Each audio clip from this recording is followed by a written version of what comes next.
ஒரு வழியாக சிவகார்த்திகேயனோட மதராசி படம் பார்க்கலான்னு சொல்லிட்டு ராஜபாளையம்ல இருக்க ரேடியன் சினிமாஸுக்கு தான் நைட் ஷோக்காக போயிருந்தேன். இது கம்ப்ளீட்டாக நான் ஸ்பாயிலர் ரிவ்யூ தான். ஸோ நீங்கள் வீடியோவை கடைசி வரைக்கும் ஸ்கிப் பண்ணாமல் பார்க்கலாம். ஸோ படம் ஸ்டார்டிங்கே பார்த்தீங்கன்னா ஒரு ஹை ஆக்டேன் ஆக்ஷன் சீக்வன்ஸோட ஸ்டார்ட் ஆகுது.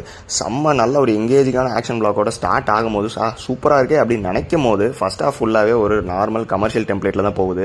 சடனாக ஒரு ஆக்ஷன் பிளாக், சடனாக ஒரு ஆக்ஷன் சீக்வன்ஸ்னு வந்துட்டு டக்குன்னு ஒரு லவ் சாங் போகுது. ஒரு 5 மினிட்ஸ் மறுபடியும் ஒரு மாண்டேஜ் சாங் போகுதுன்னு சொல்லிட்டு படம் அப்படியே பார்த்தீங்கன்னா ஒரு 10 மினிட்ஸுக்கு ஒரு சாங் வந்துட்டே இருக்கிறது வந்து கொஞ்சம் சலிப்பு தட்டுச்சுன்னு தான் சொல்லணும். சிவகார்த்திகேயன் ருக்மிணியோட கெமிஸ்ட்ரி ஓரளவுக்கு ஒர்க் அவுட் ஆயிருக்கு அப்படின்னு தான் சொன்னாலும், ஆனால் சிவகார்த்திகேயன் வித்யுத் ஜமாலோட ஸ்கிரீன் பிரசன்ஸ் தான் படத்தை தாங்கி பிடிச்சிட்டே இருந்துச்சு. அனிருத்தோட மியூசிக், ஸ்ரீகர் பிரசாதோட எடிட்டிங், சுதீப்போட கேமரா அண்ட் ஆக்ஷன் பிளாக்ஸ் கண்டிப்பாக சொல்லி ஆகணும். ஸ்டன் சிவாவோட டீமோட ஆக்ஷன் பிளாக்ஸ் எல்லாமே பயங்கரமா இருந்துச்சு. ஸோ டெக்னிக்கலாக இது பயங்கர ஒரு ஸ்ட்ராங்கான ஃபில்மாவே தான் வந்திருக்கு. ரெகுலர் கமர்ஷியல் டெம்ப்ளேட் மாதிரி போயிட்டு இருந்த அந்த படத்தில் ஃப்ரெகோலி டெலியூஷன் ஒரு கான்செப்டை உள்ள பூத்தி ஒரு யூனிக்கான டிஃபரெண்டான ஒரு ஸ்கிரீன் பிளேவை கொடுக்க ட்ரை பண்ணியிருக்காங்க. ஸ்டன் கோரியோகிராஃபி, ஆக்ஷன் பிளாக்ஸுக்கு போட்ட ஒரு எஃபர்ட்டை ஸ்கிரீன் பிளே அண்ட் ஸ்டோரியிலும் போட்டிருந்தா துப்பாக்கி கத்தி அளவுக்கு ஒரு சூப்பரான கமர்ஷியல் படமாவே வந்திருக்கும். படத்தோட நெகட்டிவ்ஸ்னு பார்த்தா இன்கன்சிஸ்டன்டான screenplay, over the top action sequence. First ஹாஃப்ல நல்லா இருந்த ஆக்ஷன் பிளாக் செகண்ட் ஹாஃப்ல ரொம்பவே ஓவர் த டாப்பா இருந்துச்சு. கொஞ்சம் ரியலிசம்க்கு அப்பாற்பட்டு இருந்துச்சு.